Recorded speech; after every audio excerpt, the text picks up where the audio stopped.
नमस्कार प्रणाम। हम गोरखपुरिया भौजी गोड़ छुके गोड़ लागतानी तो कैसन बानी रहुआ लोग बताइब जरूर। उम्मीद बा कि आप लोग स्वस्थ होखब, मस्त होखब, व्यस्त होखब और जहाँ भी होखब एकदम जबरदस्त होखब। तो भगवान करे, माता रानी करे कि आप लोग एकदम स्वस्थ होखी, मस्त होखी, व्यस्त होखी और अपना घर में होखी, अपना परिवार के साथ ही होखी, बिल्कुल सुरक्षित होखी। तो ई वीडियो हम बना रहल बानी BCD डमरुआ चैनल का नाम है जी। BCD डमरुआ चैनल के नाम है और ई चैनल केहू और का नाम है सुनील दत्त पांडे जी का है। नाम तो सुनल ही होखब आप लोग। जाने माने भोजपुरी सिनेमा के पापा कहाए वाले यानी कि पापा का रोल यानी कि पिता का रोल लेवेनी और बड़े भाई का रोल लेवेनी, यहाँ तक कि चाचा के विलन के भी कभी कभी रोल ले लेवेनी। उनकर भूमिका एकदम जबरदस्त होखेला। हर मूवी में, हर सीन में उनकर भूमिका एकदम बड़ा रोल निभावेनी। बहुत अच्छा वीडियो वहाँ के बनावेनी और उनकर कम से कम 500 से 600 मूवी आ चुकल बा। आप लोग अगर देखब उनका चैनल पे विजिट करब तो जान जाए कि हम केकरा बारे में बात कर रहल बानी। तो जाने माने भोजपुरी के एक्टर यानी कि सुनील दत्त पांडे जी, पापा कहलाने वाले यानी कि मेरे भी पापा के उम्र के हैं वो।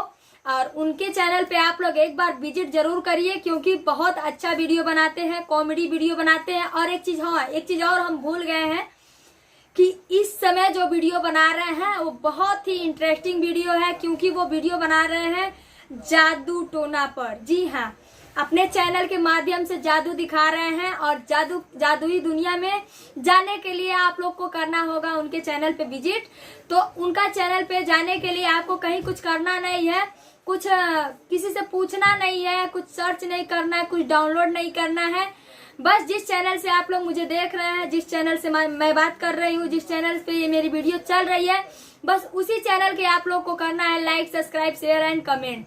तो ऐसे क्या होगा कि जैसे ही सर कोई भी वीडियो मतलब सुनील अंकल जी कोई भी वीडियो डालेंगे तो आप लोग के पास नोटिफिकेशन आ जाएगा और नोटिफिकेशन आते ही आप लोगों को उनकी वीडियो चलने लगेगी। तो उससे आप लोग उनके चैनल पे विजिट करिए और अच्छे सिंगर मतलब अच्छे कोई एक्टर है तो उनके मूवी में काम करने का मौका भी मिल सकता है। जी हाँ, ये चीज भूलिएगा नहीं, उनके मूवी में मौका मिल सकता है। तो जाते जाते हम आप लोग को एक गाना सुनाना चाहते हैं, वो भी भोजपुरी में।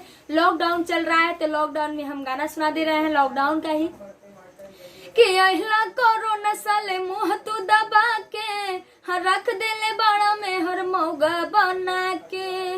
तो दादा लॉकडाउन खोले अब कब जी, हर कब जी, हर कब जी, हर कबो ना जी। तो हमर मौगे खेलत बिया पबजी, हम तो दोनों बेरा काटतनी सब्जी। हमर मौगे खेलत बिया पबजी, हम तो दोनों बेरा कटतनी सब्जी। तो अभी तक अगर रउआ लोग हमारा अंकल जी के यानी कि हमारे सुनील दत्त अंकल जी के चैनल को सब्सक्राइब नहीं किए हैं तो जल्दी जल्दी जा करके सब्सक्राइब कीजिए। ये ऑफर बार बार नहीं आता है, ठीक है। तो चलते हैं हम अगले वीडियो में, फिर मिलेंगे। तब तक के लिए नमस्ते, प्रणाम, जय हिंद, जय भारत। जाते जाते चैनल का नाम एक बार और बता दे रहे हैं कि BCD डमरुआ। जी हाँ,